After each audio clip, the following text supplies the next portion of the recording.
تو مرد داڑیاں بڑھائے، عورتیں سر کے بال بڑھائے، ایک کام۔ نمبر 2، ہمیشہ سر پہ اوڑھنی رکھنا، سر کے بالوں کو کھلا نہیں رکھنا۔ جیسے نماز فرض ہے، روزہ، زکوٰۃ، حج فرض ہے، ایسے ہی عورتوں کا اجنبیوں کی نگاہوں سے اپنے سر کے بالوں کو چھپانا فرض ہے۔ پھر سنیں دوبارہ، جیسے نماز فرض، ایسے ہی عورتوں کا اجنبی لوگوں کی نگاہوں سے اپنے سر کے بالوں کو چھپانا فرض۔ سر پہ اوڑھنی رکھنا، دوپٹہ رکھنا، گلے میں مت رکھو، سر پہ رکھنا۔ ہم نے ہمارے یہاں کہے تھے جمعہ میں کہ ہمارا دیور ہے، جیٹھ ہے، نندوئی ہے، بہنوئی ہے، ان کے سامنے بیٹھ کر کنگھی بھی مت کرو، کنگھی بھی مت کرو ان کے سامنے بیٹھ کر۔ اور ہمارے علاقے میں پہلے وہ ایک رسمیت چلتی تھی، اللہ کا احسان ہے وہ نحوست ختم ہو گئی، تو بھابھی کے آنکھیں میں پہلے سنترے کا پانی نچوڑتے تھے، بھابھی بھی بہت خوش ہوتی تھی، بے دین کہیں کی۔ کبھی سالی کے آنکھیں میں، بے دینی ہے، بے حیائی ہے، اللہ کے نبی صلی اللہ علیہ وسلم کے طریقوں سے نفرت اور عداوت کی علامت اور نشانی ہے یہ۔ اس لیے ہمارا دیور ہے، جیٹھ ہے، نندوئی ہے، بہنوئی ہے، ان کے سامنے بیٹھ کر کنگھی مت کرو، ان کے سامنے بیٹھ کر سر میں تیل مت لگاؤ، ان کے سامنے بیٹھ کر سر مت دھو، حتیٰ کہ ان کے سامنے بیٹھ کر وضو مت کرو، کیونکہ وضو کریں گے، سر کا مسح کریں گے تو اوڑھنی ہٹانی پڑے گی۔ اب آپ اندازہ لگاؤ کتنا احتیاط کروایا گیا، جب ان لوگوں کے سامنے نہیں تو پھر عورتوں کا دروازوں میں کھڑے رہنا، چوکھٹ پر بیٹھنا۔ ماں کے قدموں کے نیچے جنت، اور جنت کا بولے وہ جنت تو بازار میں گھوم رہی، ماں کے قدموں کے نیچے جنت، اور جنت کہاں پر؟ دروازے میں کھڑی ہوئی، چوکھٹ میں۔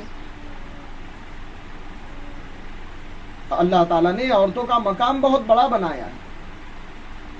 اگر کوئی خاتون شادی کے بعد نماز پڑھے 25 نمازوں کا ثواب ملے گا ایک نماز پڑھنے پر، عبادتوں کا اجر بڑھا دیا جاتا ہے۔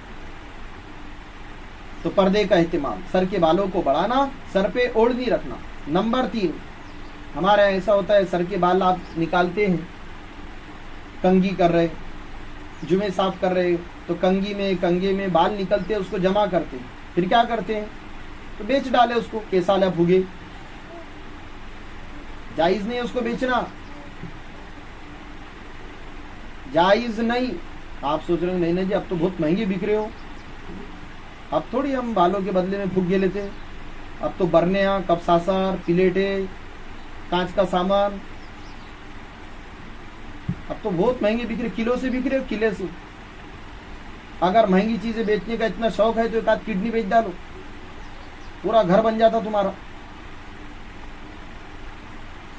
سر کے بالوں کو بیچنا جائز نہیں، اپنی زبان میں بولتے نا حرام کی کمائی، حرام کی کمائی ہے وہ،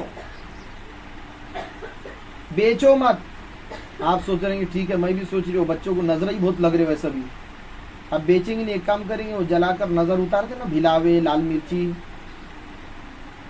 اور بال اس کو جلا کر نظر اتار رہے۔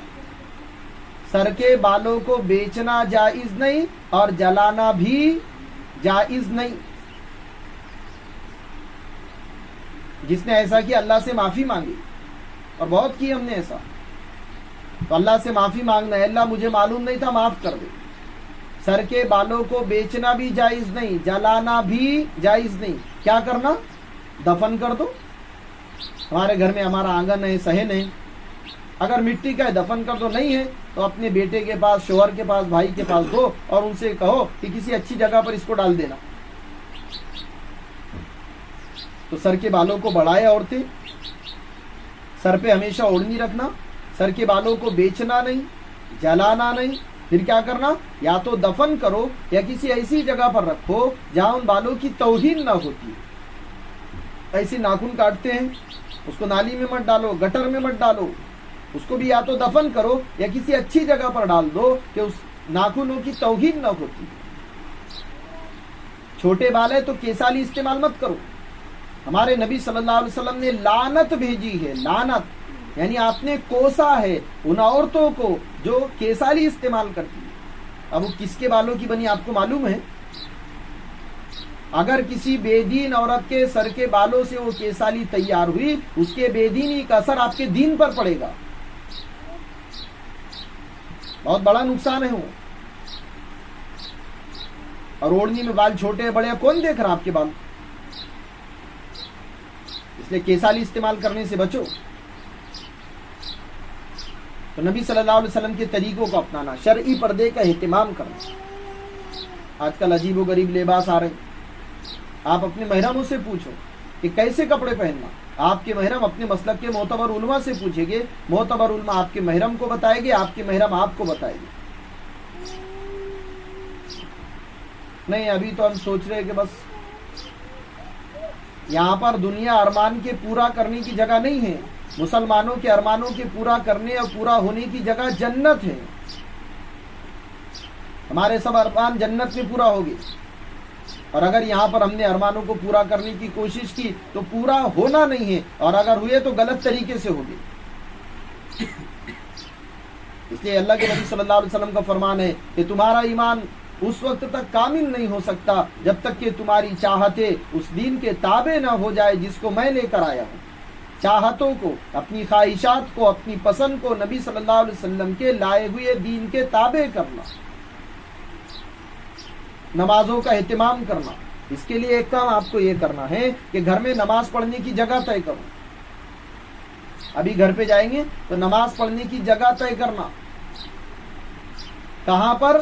نماز پڑھنے کی جگہ طے کرنا گھر کے کونے میں، گھر کے کونے میں نماز پڑھنے کی جگہ طے کرو، ایک کام۔ دوسرا کام، ہر نماز کو نماز کے شروع وقت میں پڑھنا۔ جیسے ہی نماز کا وقت شروع ہو گیا نماز پڑھ لو۔ صرف اتنا معلوم ہونا چاہیے کہ نماز کا وقت شروع ہو گیا، نماز پڑھ لو۔ پھر ہمارا پورا گھرانہ نماز پڑھے۔ نماز نہیں ہے تو ایمان نہیں، نماز نہیں تو برکت نہیں، نماز نہیں تو عافیت نہیں، نماز نہیں تو کوئی عمل قبول نہیں۔ کیونکہ سب سے پہلے نماز کا مطالبہ ہوگا، سب سے پہلے نماز کا حساب ہوگا۔ جس کی نماز اچھی اس کا دین اچھا، جس کی نماز نہیں اس کا کوئی دین نہیں۔ جیسے بغیر سر کے آدمی زندہ نہیں رہتا، بغیر سر کے آدمی زندہ نہیں رہتا، ایسے بغیر نماز کے دین باقی نہیں رہتا۔ نہیں، ہم مسلمان ہیں، بغیر نماز کے بھی کوئی مسلمان رہتا ہے؟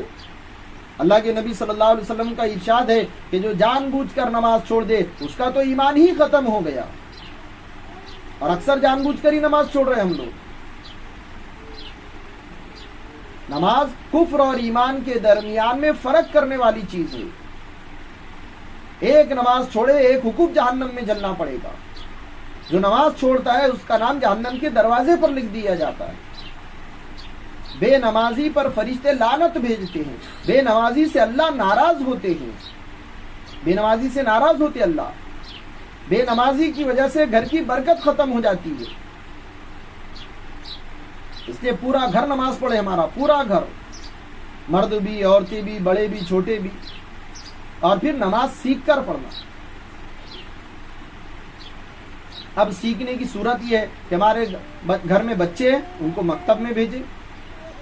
اب بڑی عورتیں کیسے جائے گی، کیسے پڑھے گے؟ تو اس کی صورت یہ ہے کہ آپ کے گاؤں میں اگر کوئی دیندار خاتون ہے، آپ کے گاؤں میں اگر کوئی دیندار خاتون ہے تو شرعی پردے کے ساتھ اس کے پاس جاؤ اور جا کر قرآن سیکھو، دین سیکھو، ایمانیات سیکھو، عبادات سیکھو۔ اور اگر محلے پڑوس میں ہمارے گاؤں میں کوئی دیندار خاتون قرآن پڑھنا نہیں جانتی تو پھر اپنے محرموں سے کہو، آپ کے محرم اپنے مسلک کے معتبر علماء سے سیکھ کر آپ کو سکھائے گے نماز۔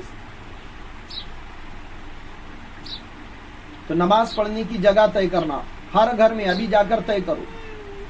پھر کون سی نماز کا وقت کب سے شروع ہو رہا ہے وہ نقشہ اپنے گھروں میں لگاؤ، وہ چارٹ اپنے گھروں میں لگاؤ، پورا گھر نماز پڑھے اس کی فکر کرو۔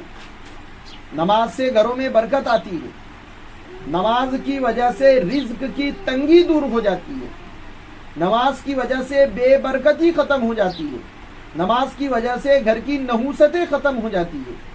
نماز میں برکت ہے، نماز پڑھنے سے آدمی اللہ سے قریب ہوتا ہے، نماز پڑھنے والا اپنا سر اللہ کی گود میں رکھ دیتا ہے.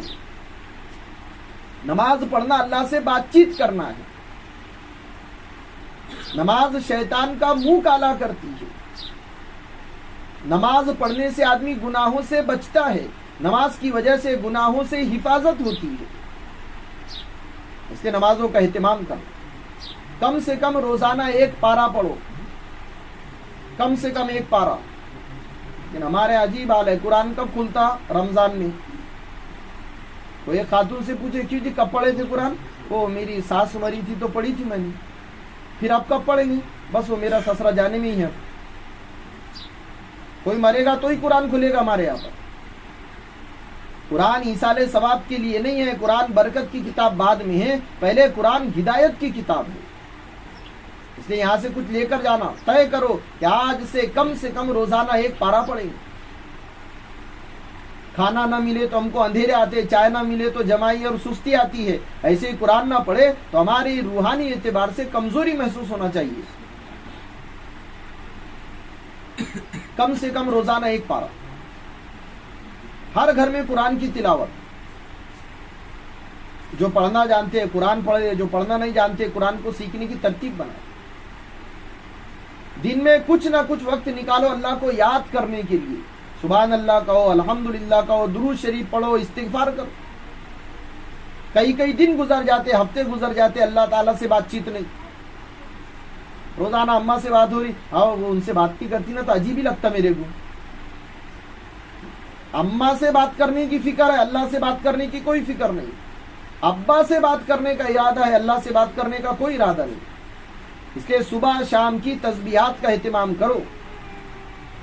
صبح میں کچھ وقت نکالو اللہ کو یاد کرنے کے لیے, اور شام میں عصر بعد کچھ وقت نکالو اللہ کو یاد کرنے کے لیے. ہم اللہ کو دل میں یاد کریں گے, اللہ بھی ہم کو دل میں یاد کرے گا. ذکر کرنے والا زندے کی طرح ہے, اور جو اللہ کو یاد نہیں کرتا وہ تو مردے کی طرح ہے. صبح میں 100 مرتبہ تیسرا کلمہ پڑھنا, 100 مرتبہ درود شریف پڑھنا, اور 100 مرتبہ استغفار پڑھنا. عصر بعد 100 مرتبہ تیسرا کلمہ, عصر بعد 100 مرتبہ درود شریف روزانہ, اور عصر بعد استغفار پڑھنا 100 بار.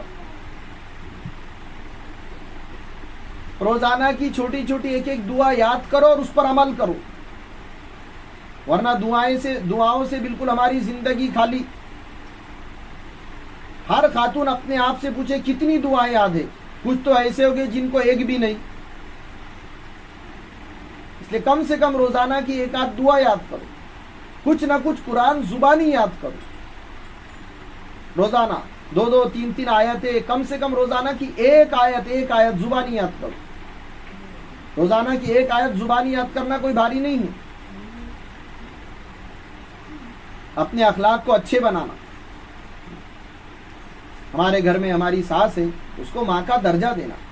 خسر ہے, اس کو باپ کا درجہ دینا. شوہر کو اس کے ماں باپ سے الگ مت کرو. ایک حدیث کا خلاصہ سننا دھیان سے. اللہ کے نبی صلی اللہ علیہ وسلم کی روایت کا خلاصہ ہے, جو بیوی اپنے شوہر کو اس کے ماں باپ سے الگ کر دے گی, جو بیوی اپنے شوہر کو اس کے ماں باپ سے الگ کر دے گی, اللہ تعالیٰ اس بیوی کو اپنی رحمت سے الگ کر دے گی. شوہر کو ناراض نہیں کرنا. ایک روایت میں یہ ہے کہ عورت کی کوئی عبادت قبول نہیں ہوتی اگر اس کا شوہر ناراض ہو. یہ چیز ہمارے ذہنوں میں نہیں.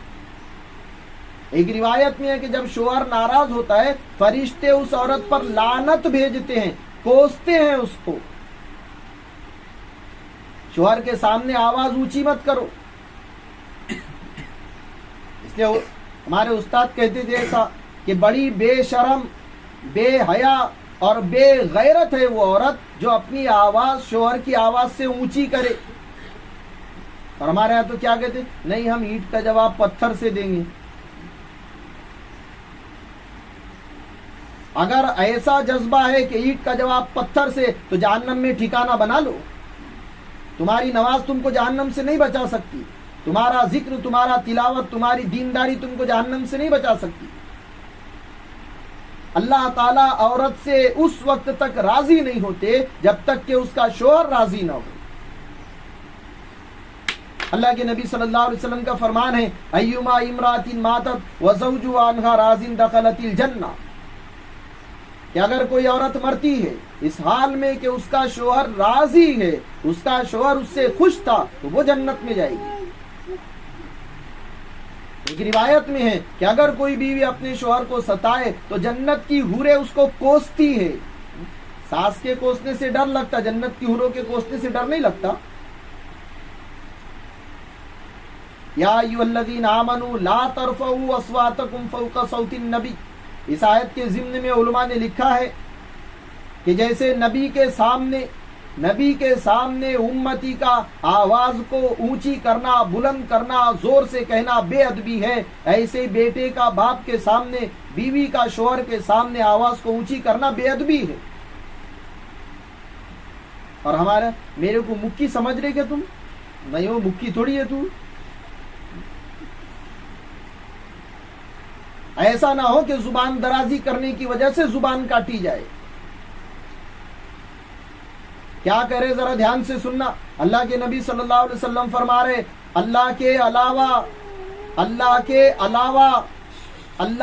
علاوہ کسی اور کے لیے اگر سجدہ کرنے کی اجازت ہوتی، گنجائش ہوتی، لامرت المرأۃ ان تسجد لزوجها، تو میں بیوی کو کہتا کہ شوہر کو سجدہ کرے۔ یہ مقام ہے شوہر کا، جائز ہے نہیں، اگر ہوتا تو یہ ہوتا۔ ایک صحابی نے پوچھا اے اللہ کے نبی صلی اللہ علیہ وسلم، عورت پر سب سے زیادہ حق کس کا ہے؟ کہا اس کے شوہر کا۔ عورت پر سب سے زیادہ حق شوہر کا۔ پھر پوچھا مرد پر سب سے زیادہ حق کس کا ہے؟ کہا اس کی ماں کا۔ شوہر کی اطاعت کرنا، اس کی نافرمانی نہیں کرنا۔ علماء نے یہاں تک لکھا ہے، حدیث میں ہے اذا دعا الرجل زوجته لحاجۃ فلتأتی به وان كانت على التنور، اس کو اپنی زبان میں سمجھے گے ہم۔ شوہر کھیت میں سے آیا، لاؤ پانی دے، اب یہ پکا رہی تھی روٹی تھی توے پر، توا تھا چولہے پر، برا لگیں گا آپ کو، چولہے پر نہیں گیس پر۔ اب یہ بنا رہی تھی روٹی، شوہر آیا پانی مانگا، اس نے سوچا کہ اگر پانی دیتی تو روٹی جل جائے گی۔ وَإِن كَانَتْ عَلَى التَّنُّورِ، اس نے سوچا کہ اگر پانی دینے جاتی تو روٹی جل جائے گی۔ شوہر سے کہا رکو تھوڑی دیر، دھیان سے سننا، آپ نے روٹی کو جلنے سے بچا لیا لیکن اپنے آپ کو جہنم کی آگ میں جلنے سے نہیں بچایا۔ روٹی جلتی ہے جل جانے دو، لیکن شوہر کو پانی دے دو۔